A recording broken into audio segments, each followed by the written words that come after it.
tout le monde, j'espère que vous allez bien. Aujourd'hui je vous retrouve parce qu'on parle de quelque chose qui me tient particulièrement à cœur. Et si vous avez vu le titre, il s'agit du prix de la littérature imaginaire pour l'année 2018. Qu'est-ce que c'est que ça? Qu'est-ce qu'on vous a mijoté? Parce que oui, je suis pas toute seule derrière tout ça, et heureusement. Qu'est-ce que c'est que ce prix, ou du moins d'où vient-il? C'est une envie commune de plusieurs personnes de se dire, entre blogueurs, booktubeurs, on aime à petite, moyenne, grande dose l'imaginaire et on a envie de récompenser un roman en particulier. Tout le monde, toute personne qui acceptera le règlement et qui aura envie de participer est la bienvenue pour qu'un maximum d'entre nous puisse s'exprimer et donner les titres qu'il a envie de voir remporter. Donc voilà, c'est venu vraiment de cette volonté-là de laisser la parole à toutes ces personnes qui passent énormément de temps à lire, à parler de leur lecture, peut-être de dire voilà, moi j'ai envie de récompenser tel ou tel auteur parce que j'ai adoré ce qu'il a fait sur ce livre précisé. Il y aura dans l'organisation de ce prix Hélène de la chaîne Petit Elfe, également Pauline de la chaîne Patatras, Maxime de la chaîne Wairo et Céline et Yannick de l'application Booktubers App. Alors, ils sont en train de vous et nous mitonner quelque chose de génial pour cette première édition, pour que nous puissions parler de ces auteurs que l'on aime, que nous puissions voter, que nous puissions défendre le livre qu'on a envie de mettre en avant. Et voilà, ils font un travail magique, vous allez le voir quand vous en saurez un petit peu plus. Alors pour en savoir un petit peu plus, je vous propose de faire appel à Hélène qui va vous rappeler ce qu'est la SFFF ou les littératures de l'imaginaire. Hélène, tu m'entends ? Bonjour à tous, c'est Bonjour Bérangère et merci pour cette introduction. Alors moi je suis Hélène Petit Elfe, je tiens la chaîne du même nom et je viens vous présenter la SFFF. C'est tout simplement un acronyme qui va englober 3 genres littéraires de l'imaginaire. Tout d'abord la science-fiction. C'est une fiction qui va souvent se dérouler dans l'espace, sur notre planète, mais également sur Terre. Et l'intérêt de la science-fiction, c'est de mettre en avant des progrès scientifiques, des progrès techniques, des réflexions sur l'environnement, sur la société, sur l'humain. La science-fiction se décline en plusieurs sous-genres.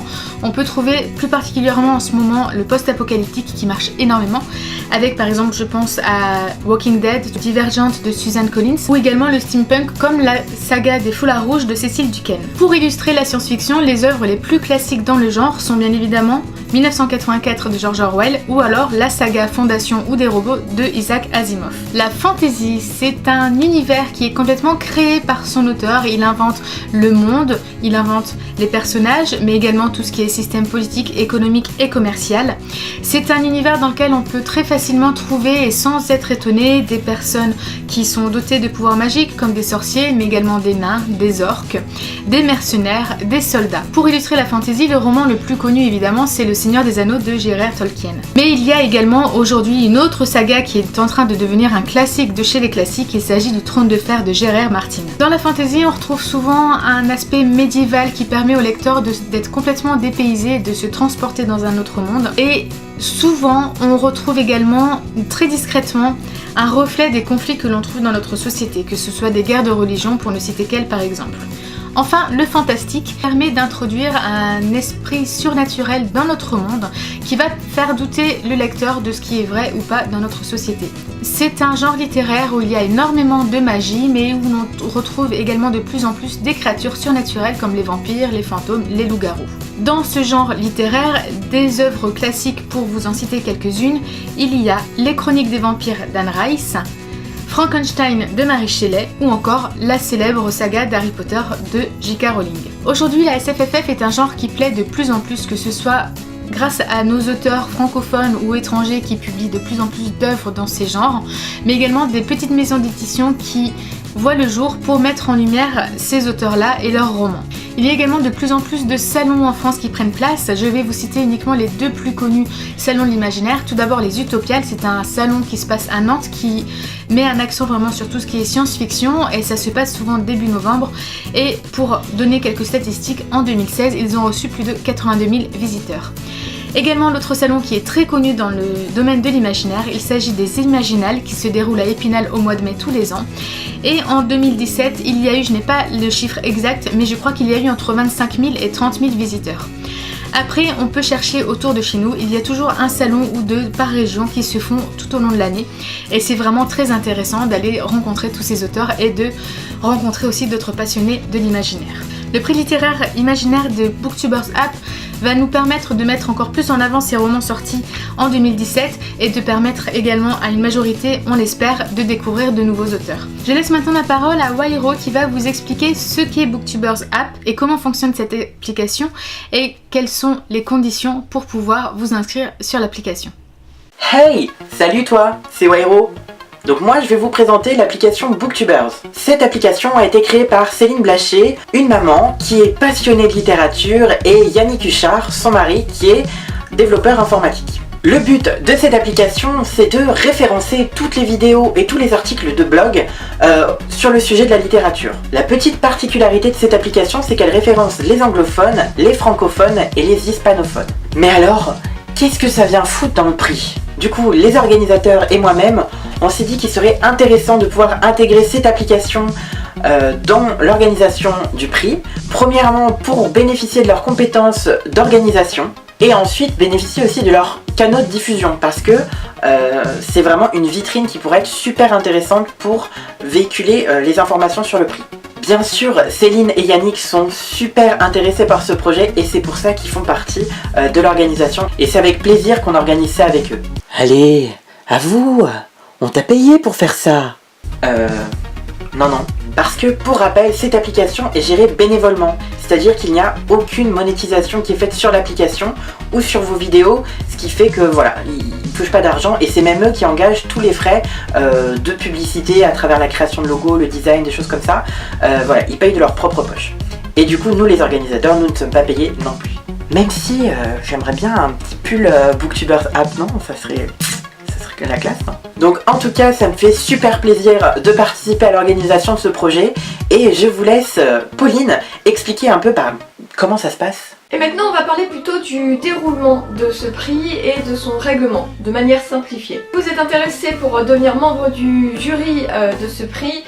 De toute manière, il vous faudra lire le règlement dans son entièreté qui vous sera disponible sur différentes plateformes, sur le forum, sur le blog de l'application ou encore sur les réseaux sociaux. Je vais reprendre avec vous étape par étape comment va se dérouler le prix et surtout quel est votre rôle à vous en tant que futur membre du jury. La première étape est celle qui débute maintenant et qui ira jusqu'au 29 octobre et qui est l'étape des inscriptions. Pour vous inscrire, rien de plus simple, vous aurez un formulaire qu'il vous faudra remplir, mais surtout pour pouvoir le remplir, il vous faut être blogueur littéraire ou booktuber. Le tout, c'est de faire du contenu francophone, c'est-à-dire présenter des livres écrits ou traduits en français. Il vous faudra aussi accepter d'être référencé sur l'application. Si vous avez bien rempli le formulaire, let's go les gars, vous êtes un membre du jury. La deuxième étape, c'est celle qui va se dérouler du 29 octobre au 5 décembre 2017. C'est le moment où vous allez proposer des titres pour ce prix. Il vous faudra proposer donc des livres de SFFF, science-fiction, fantasy, fantastique.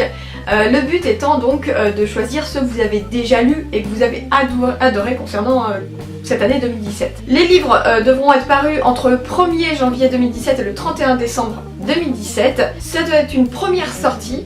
C'est-à-dire que vous ne pourrez pas proposer des livres qui sortent en poche alors qu'ils sont sortis en 2016 en grand format. Vous ne pourrez proposer que des premiers tomes ou alors des spin-offs mais dont on n'a pas besoin de lire la saga de base ou bien sûr des one-shots, donc des livres solo. Tout c'est que ce soit des auteurs qui sont francophones eux-mêmes, donc qui ont écrit en français ou alors qui ont été traduits en français. Vous pourrez faire donc 3 propositions pendant cette période, donc jusqu'au 5 décembre 2017. À partir du 1er janvier 2018 jusqu'au 28 février 2018, c'est la 3e étape et c'est l'étape où vous allez devoir voter pour les 7 romans qui vont être finalistes du prix. Donc comment faire? Eh bien vous aurez la liste de tous les livres qui auront été proposés par tous les membres du jury. Alors ça peut faire beaucoup, on est d'accord. Vous allez choisir les 7 qui vous ont le plus plu durant cette année 2017. Ça paraît assez important que ce soit des livres que vous ayez déjà lus et pas des livres que vous avez envie de lire. Vraiment les livres qui vous ont le plus marqué et que vous avez le plus aimé. Et si vraiment il n'y a pas 7 livres que vous avez lus, à ce moment-là, effectivement, vous voyez qu'on va être des livres qui vous donnent envie ou dont vous avez entendu beaucoup de bien. Et ensuite, à partir du 6 mars, nous on va donc donner les 7 noms des 7 bouquins qui auront eu le plus de votes et qui seront donc les finalistes du prix. Et là, du 6 mars jusqu'au 30 septembre, c'est la grosse période où vous allez faire le plus gros du travail. Simplement pourquoi? Parce que sur ces 7 mois, il vous faudra lire les 7 livres. Alors, si vous les avez déjà lus, c'est cool, c'est rétroactif, pas besoin de les relire. Surtout si vous avez déjà chroniqué ces livres-là, que ce soit en vidéo ou en article, pas besoin de refaire tout le tintouin. Par contre, si vous n'avez pas lu un ou plusieurs de ces livres, il vous faudra le faire parce que ça va paraître compliqué sinon de voter pour THE bouquin qui gagne le prix alors que vous les avez pas lus. Alors je fais une précision, hein, ce sera marqué dans le règlement et on vous l'a peut-être déjà dit dans cette vidéo, mais tout le monde est bénévole dans l'organisation, partout. Donc il vous faudra vous procurer ces livres-là. Pas forcément les acheter, vous pouvez vous les faire prêter, vous pouvez aller à la médiathèque, vous pouvez, si vous êtes partenaire avec ces maisons d'édition là, demander en service presse, mais ça ne passera pas par nous. Ce sera vraiment vous personnellement qui ferez la recherche des ouvrages proposés en tant que finaliste du prix. Ces 7 livres, il vous faudra donc bien évidemment, comme vous l'avez peut-être compris juste avant, les chroniquer. Donc en article, en vidéo, ça c'est vous qui voyez selon votre plateforme, mais il vous faudra faire une chronique pour chaque livre. Encore une fois, vu que ce sont des livres qui ont été édités, publiés pendant l'année 2017, c'est possible que vous les ayez déjà lus et déjà chroniqués, et à ce moment-là, c'est super, mais sinon, il vous faudra faire dans ces 7 mois. Et courant tout le mois de septembre, à partir du 1er septembre jusqu'au 30 septembre, ça va être la phase du vote ultime. C'est-à-dire que vous allez devoir voter pour le livre qui vous a le plus plu parmi ces 7 romans. L'annonce du grand gagnant du prix se fera le 16 octobre. Et on espère qu'on pourra faire dans les mois qui suivent un petit quelque chose pour faire une remise de prix, mais ça, bon, vu que c'est la première année du prix, pour le moment, on tâtonne encore un peu. Qu'est-ce qu'il vous faut retenir pour ce règlement, ce déroulement de ce prix? La première chose, c'est que vous vous engagez pour 1 an, puisque ça commencera fin septembre et ça se finira donc fin septembre 2018. Il vous faut bien sûr vous inscrire et bien remplir le formulaire. Il faut bien sûr lire et accepter le règlement qui vous sera déposé à différents endroits. C'est très important, lisez-le en entier, ça prend un petit peu de temps au début, mais c'est histoire d'être sûr, d'être bien au courant de tout. Si vous avez des questions, vous aurez la possibilité de les poser aussi bien sur les réseaux sociaux que sur le forum. Il n'y a pas de souci, on viendra y répondre. Bien faire attention à participer aux différents votes. Alors en général, on va vous laisser quand même plusieurs semaines pour bien voter, mais c'est important que vous veniez proposer les 3 livres qui vous ont le plus plu en SFFF pendant l'année 2017, mais aussi de venir voter pour les 7 livres qui vous ont le plus plu, puis ensuite pour le livre gagnant. Encore une fois, il faut bien que vous ayez en tête qu'il vous faut lire les 7 livres qui seront choisis. Si vous les avez déjà lus, tant mieux. Si vous en avez déjà lu certains et pas d'autres, vous lisez ceux qui n'ont pas encore été lus. Et il vous faut les chroniquer chacun. Et même si je ne vais pas rentrer dans les détails là-dessus, il vous faudra mettre un certain hashtag, un certain code dans chaque vidéo ou article, histoire que vous soyez bien référencé sur l'application Booktube Ads. Parce que c'est aussi pour vous, ça vous permet d'être référencé en tant que booktubeur ou blogueur, et que vos abonnés puissent bien retrouver les vidéos, ou que d'autres personnes puissent vous découvrir ou puissent découvrir vos vidéos grâce à tel ou tel livre lu. Donc encore une fois, le règlement, la fiche d'inscription, c'est maintenant que ça se passe. Voilà, j'espère que tout ça aura été assez clair, j'espère que ce prix vous donne très envie. En tout cas, nous, on est motivés, on a vraiment envie de vous proposer ça, que ce soit un prix qui vous ressemble. Donc vraiment, n'hésitez pas à participer, on vous attend de pied ferme. N'hésitez pas à venir nous poser toutes ces questions sur les réseaux sociaux, sur le forum, etc. Et ben écoutez, je pense qu'on vous dit à bientôt. Bye!